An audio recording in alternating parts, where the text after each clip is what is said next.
Welcome to the Software Process and Measurement Cast number 778. I'm Tom Cagley, your host. We're back from our annual trip away. We went to Iceland this year. Wicked trip, great country, great people. We return with our interview with Bill Fox. Bill and I discussed his new book, Charting A New Odyssey. Transformation, dialogue, listening, and leadership.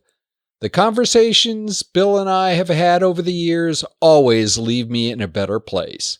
Bill states, I believe that the great leaders and companies in the 21st century will go on a forward-thinking journey and be built from inside out. The world has shifted and new rules apply.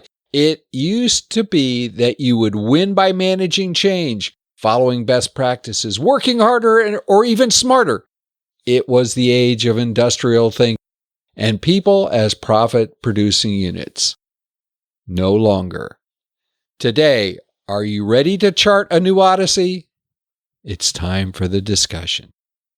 Bill Fox, welcome to the Software Process and Measurement Cast again. Thank you, Tom. Pleasure to be here. Bill, it is always a pleasure to talk with you. It's been way the heck too long. A lot of life has gone by. You recently published a new book, Charting a New Odyssey. What was your intent? Where are you trying to drive the world? Because I look at you as someone trying to lead us. Okay, good question, Tom. Thank you. Well, it started out as an idea. Over the past 13 years, I've written published 4 articles through Cutter. And each one of them sort of came at the right time that kind of helped me take a look at the work and what was emerging for me and write and talk about it. And it would clarify it for me, and it would share a different message maybe out to the world, to the people who were looking for something different. And so I was, looking to pull that together because it's been part of the journey. And I talk about in the introduction of the book, it's been synchronicity. I scratch my head every time one of these call for papers would come out, and it would just sort of align with where I was and where I think I needed to go. And the interesting thing is, a week after I published that book, Cutter came out with a new call for papers, and it was the same thing. It was about character-based leadership, and that kind of ties into where I've been headed and talking about here lately. So it's another opportunity. I guess the big message is that I didn't know I was starting on a journey, but 13 years ago, I kind of got disgusted and disheartened with the way most improvement programs turned out. I talk about I've either been in the right place at the right time or the wrong place at the wrong time, where I would start at a company, I'd hear about this change program that was going on. I wasn't involved with it. Somehow it would get stuck, and somehow I get tapped on the shoulder to help turn it around, get it to a point of success, and then something would happen. Went from one company, got taken over in a hostile takeover, another one went bankrupt, another one sent in a new leadership team, and it was always something. And when that happened to me in 2009, I said, I'm going to do something different, and I just quit without a job. Started asking people like yourself, what's the best improvement strategy? And I usually didn't get an answer that was what that person was known for. I'd interview an Agile expert. They didn't talk about Agile. They talked about something deeper and more questions, better questions, trust and collaboration. And so that started me looking inside. And I realized maybe the answers are inside, and we needed to look at things differently. So really, this book is sort of a snapshot of this inner leader journey I've been going through and how it's been revealed to me each step along the way. What really matters? Well, for me, it's being passionate about what I do and showing up to be my best self. And you might say, do the work that I'm here to do. So I feel fully like I'm contributing and fully alive every day. Do you see that as being what's important to everyone, or does what really matters, is that something deeply personal that sometimes aligns when you get multiple people together? It has to be different for different people, and it's changed for me over time, especially through this last 13 years. And, as I see it, we're kind of all programmed by our education system, our parents, what have you, of how to live a successful life. You get good grades, you go to college, you get good grades, you work hard, you find a job with a big successful company, and, life is rosy ever after. Well, we find out it doesn't work that way. And so, it's just been one sort of, it doesn't really work that way type of thing after another. And so this journey has pointed me from looking at what people are telling me I should do to finding my own answers and listening to my own inner voice and allowing that to become more operative in my life and work. Is that, so the process of doing that, is that sitting on a mountain and introspecting? How does one operationalize that in the world today? Is it find mentors? Is it read books? Is it go have experiences? I think there are a variety of ways, Tom. And I think the way it unfolded for me was when I left that last corporate job and I wanted to change the way companies change. I thought there had to be a better way. And so it started with a question. And so I'd say one way to start is have a better, newer question. And what is the best improvement strategy is sort of a question that opened that door for me. But then the next step was having conversations with people about it and getting those various perspectives and having an opportunity to reflect on the answers I was getting. It got me looking in new directions that I hadn't been looking in before.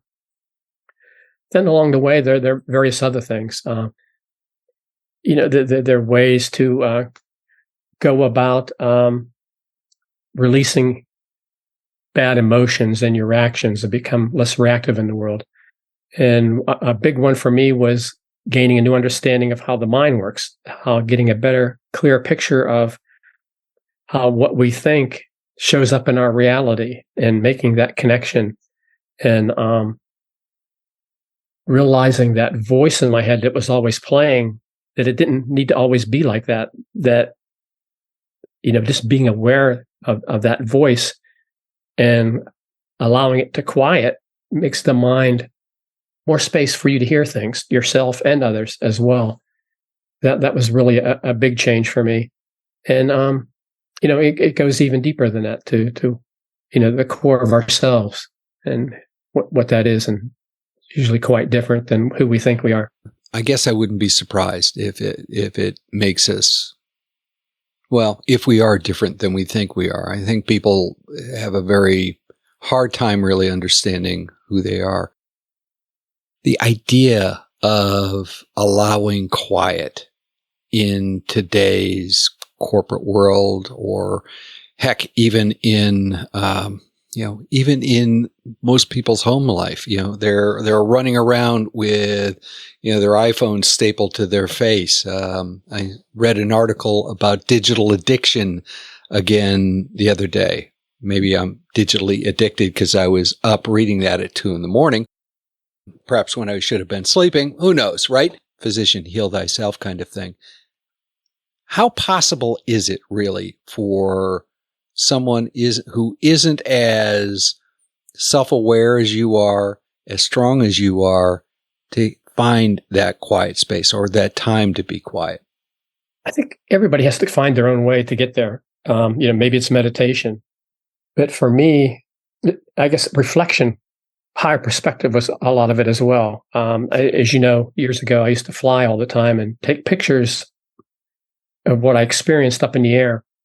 And I just loved that perspective I had from the cockpit of what you could see from there. It's much different than what you see out the airplane window. And I started taking those pictures and just publishing them. I wasn't really, making them known to many people. But somehow at work, people found out I was doing this. So when I would have a Monday status meeting, they'd say, Bill, where did you go this weekend? Show us your pictures. And so I started this little 5-minute segment at the beginning of my meetings, and I just noticed how that took everybody else there. It changed the energy in the room. Everybody felt more relaxed, more reflective. It changed the whole energy and tone of that meeting. And it was doing the same to me as well. So I think, when I left the corporate world and started on my own, I tended to be looking in that direction already, being more reflective. A big change that happened for me, I talked about the change in my mind and understanding how that works. There's something called the 3 principles. It's not for everybody, but I just sort of had a spontaneous reaction when I was exposed to these ideas. And I mean, the volume, the noise in my head, it was like night and day. And it's been different ever since. And so when that happens, you realize, there's so much more there to take in that you haven't been taking in, and don't have to take it all in as well. And another big thing for me was moving to the countryside 3 years ago. I was used to going into the city, into the coffee shops, take the train in, walk a couple kilometers, get in a nice coffee shop, and nice noise and vibration. That was my productive environment. And when we came to the countryside, it took me months of struggling to adapt to the quietness. And but after I did, it was a game changer. I love the countryside now and the quietness and serenity. You didn't go back to the coffee shop, tape the background noise, and bring it with you. No, I didn't. Although I tried to simulate it by going into there's a small town about 15 kilometers away. And I would go to their public library just to try and, have something. And but when COVID came, then I couldn't go there. And then I made the adjustment. There are obviously millions of reasons not to be happy with COVID. But there have been some interesting changes in people's lives. I don't know if there's any long-term change in how the world works, but I think there's been some long-term changes in how people work that might be of value. But neither here nor there. How does this translate to leadership? How does having that sense of purpose, having that freedom, lack of noise translate to leadership? That's a good question, Tom. And I think it was Warren Bennis who said something to the effect that leadership is really having the ability to listen to that inner voice. And for most people, you don't even hear that inner voice, or it's so soft, we don't pay attention to it. For me, when that noise goes quiet, you're more aware. You really can take in more about what's happening right now. And so you can understand a situation better and see it as it really is, and not be reacting to something based on something you've experienced or seen before. And so that already puts you in a position to see reality different and take different action. And I think the other thing is that so often when we're so busy, we don't see what's right in front of us. So if we allow some space for things to just happen, sometimes amazing things and things we would never consider happen, and we see it, and we can act on that rather than that programmed reaction, the way we're used to always reacting. Do you see that as somewhat similar to L. David Marquet's idea of a pause? Is there a relationship between having that quietness and, pausing between actually performing and getting back to thinking? Oh, absolutely. Yeah. Pause is very important. It creates a little bit of quiet space for something else to come in, for sure. Is that just something a leader should practice, or is that something that everyone within an organization? I'll take an organizational view for a second. I could see it being very valuable to society, but how would that work if in an organization if everyone had that sort of ability to generate some quiet space? I think everybody needs it, Tom. I don't know how familiar you are with the last article I wrote for Cutter, but it came out about a year ago, and it was on leadership. Initially, I wasn't going to respond to it. Cutter contacted me and asked me if I would write a paper about this article they wanted to write on teams. How do we make teams more effective? And initially, I said, I don't think there's anything I can respond to. But I said, let me think about it. And that night, I awakened in the middle of the night and I said, every team member needs to be a leader. And I sent it off to them in an abstract. They loved it and said, go with it. And that developed my thinking and around my ideas and work and what I was doing on leadership, that everyone, if you're a human, you're a leader. We're born leaders, but most of us have it programmed out of us. And in today's world, when many of us are working different locations, we don't have somebody right there to interact with all the time or direct our activities. It's more important for each of us to be able to lead. And, there's so much happening, so much complexity in the world. How can one person have all the answers and see everything? So that there needs to be space for everybody to exercise that leadership as appropriate wherever they are and realize they have that ability to do that. I remember one of the interviews I did, I can't think of his name offhand, but he said, every interaction you have with another human being is an opportunity for leadership.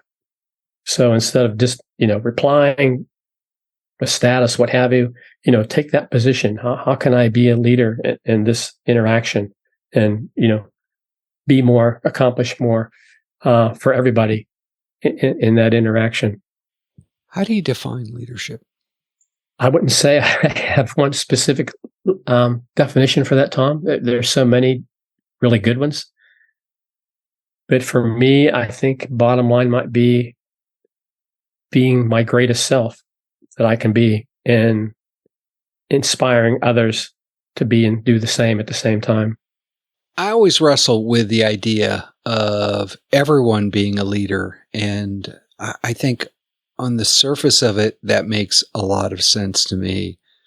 But at some point, I worry that, at least the way I conceive it, that may end up with anarchy or Brownian movement, with everybody leading in a different direction.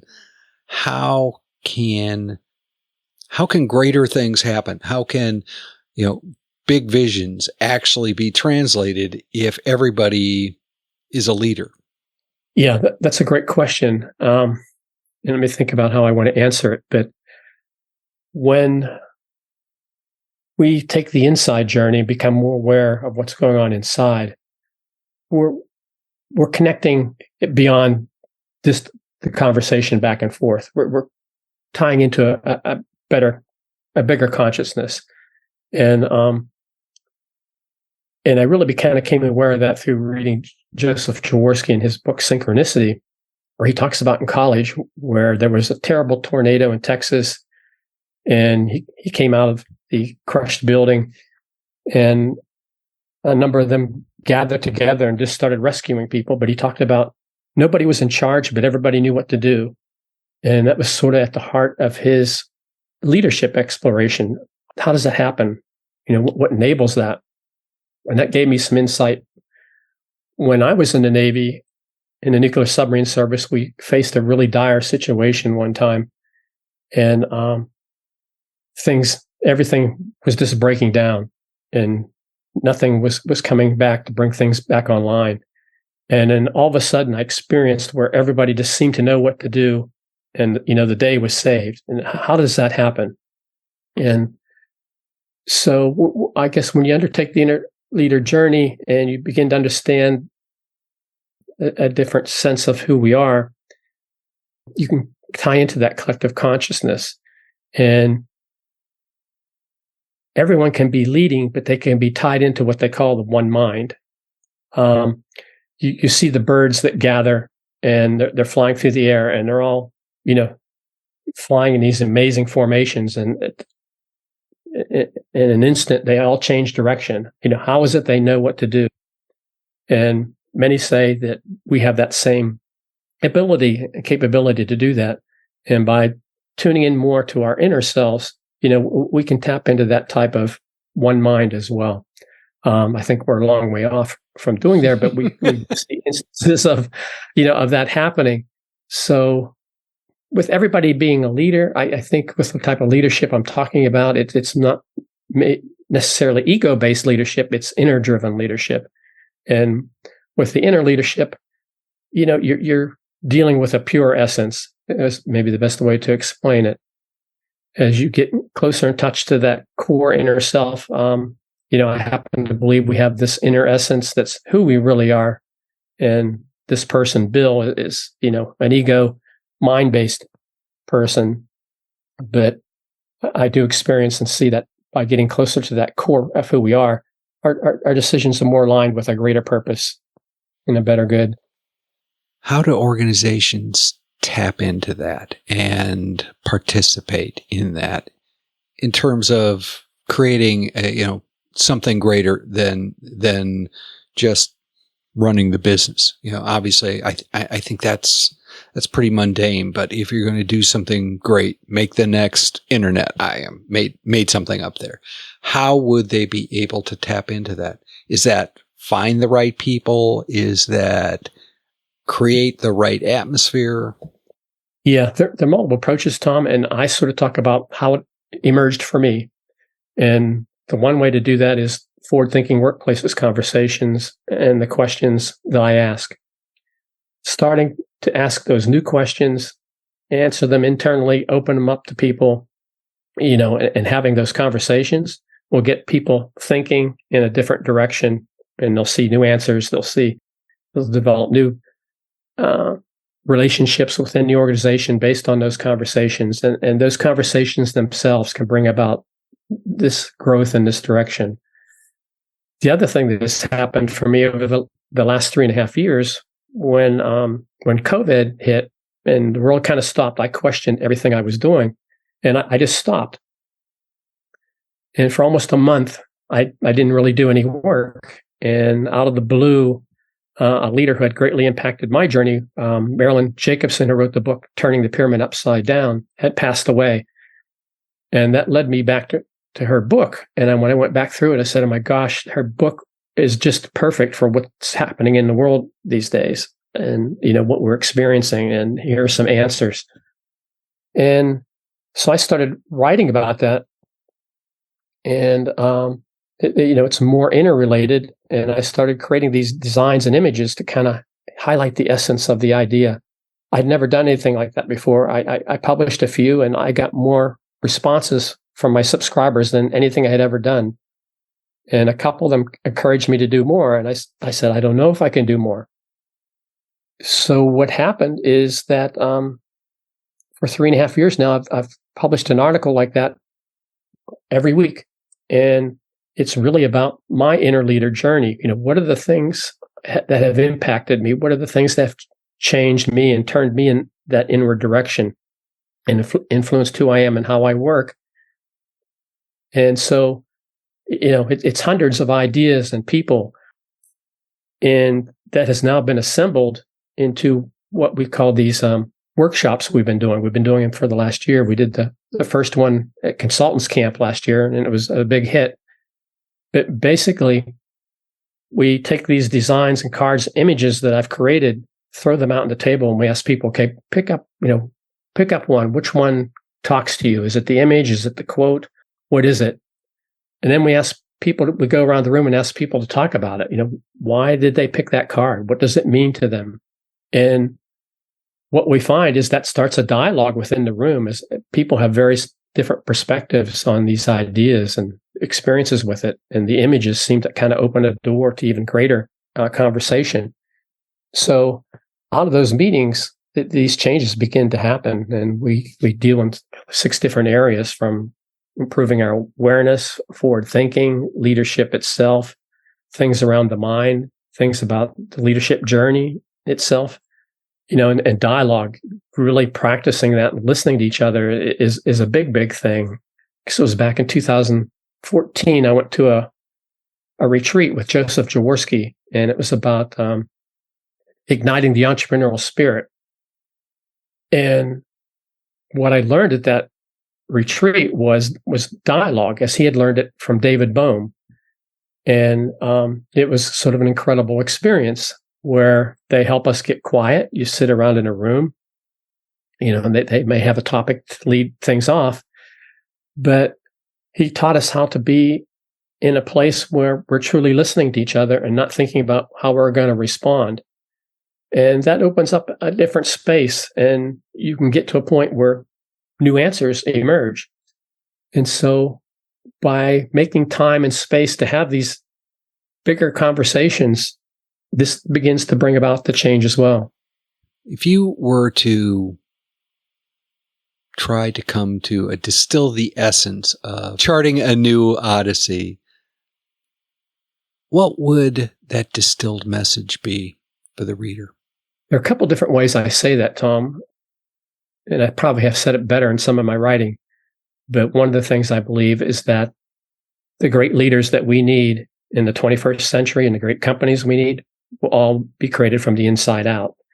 So my advice, my experience is we need to change our direction where we're looking. We need to look inside ourselves. There are amazing answers there. When we do it together and collaborate around that, there are even more amazing answers come out of that.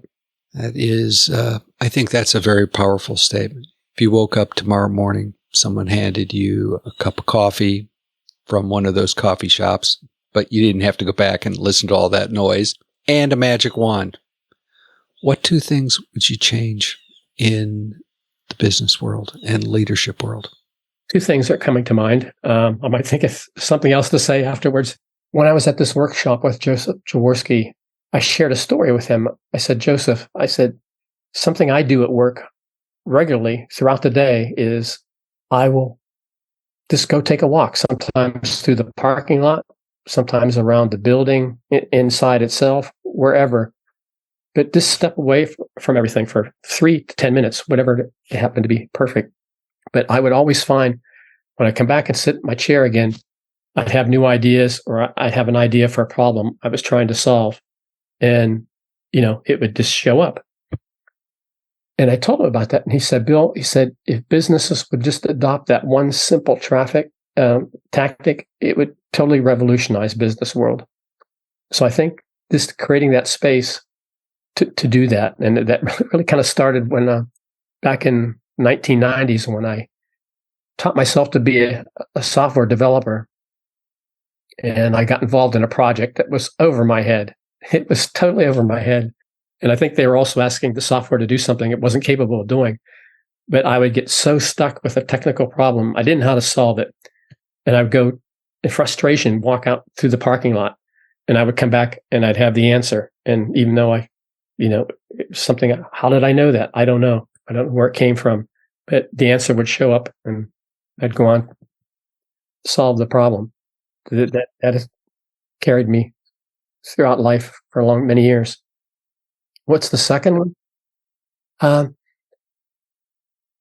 I think the second one is this bigger conversation, and whether it be the questions that I suggest in forward-thinking workplaces or something else or something similar. Having those bigger conversations really matters, and that really brings about a change in the inner self. And I've talked with some other leaders who do similar type of work, and they've experienced the same thing.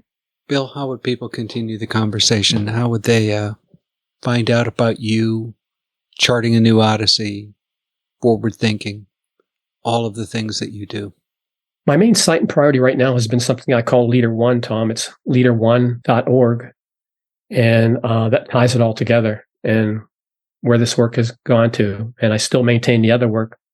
It's all part of it. There's forwardthinkingworkplaces.com, and there's spaceb.co, which stands for Space Beyond Boundaries. So that covers the two ends of the conversations and the exploration of the inner self. Bill, as you know, we open up the platform at this point for you to promote anything that you'd like. The platform's yours, sir. Well, thank you, Tom. It just so happens we're kicking off a new round of workshops this month. This has been developing over the past couple of years here and there in bits and pieces, but we've put it all together in the program, and I have 2 expert facilitators working with me. But we have 4 workshops each month.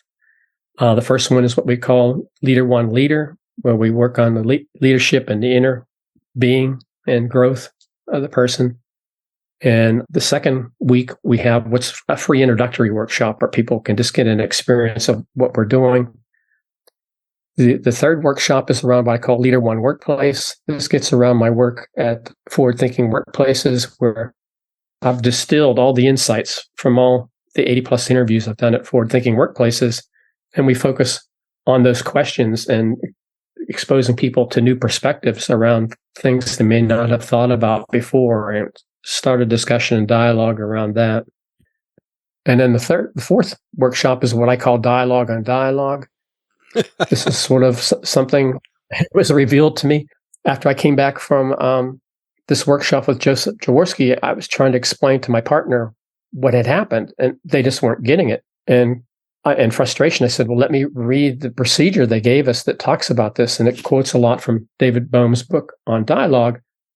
And as I was reading it to her and we were going back and forth on it, we realized we had gotten into a dialogue.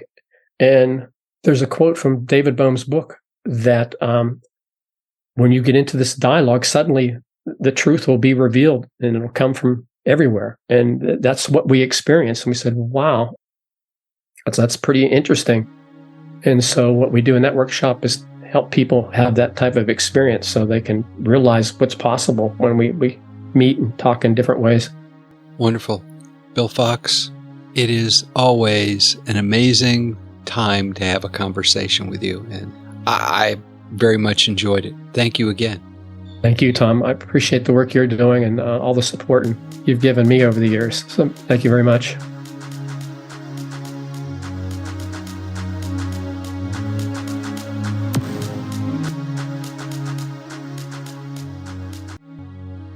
This week, in our reread of L. David Marquet, and by the way, Bill Fox is the person who introduced me many years ago to David Marquet. In our reread of Leadership as Language, The Hidden Power of What You Say and What You Don't, the chapter is titled Leaving Bluework Behind, Commit. Whether you classify thinking as System 2 thinking or Bluework, at some point you have to cross the barrier from contemplation to doing.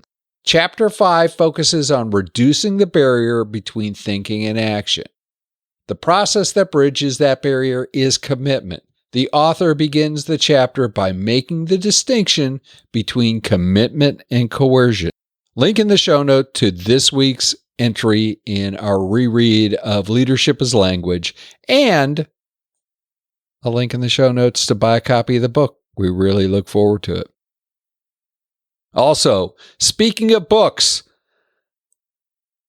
Jeremy Willits and I have a new book that will be out January 1st. We'll have an announcement in the feed in the next few days. Be looking for it.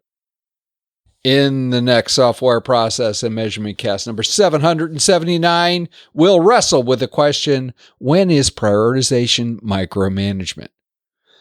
The answer is not straightforward, but often can be yes. We'll also have a visit from Susan Prenti and her Not a Scrumdimentalist column. If process improvement is a never-ending journey, why do so many people ask, are we there yet?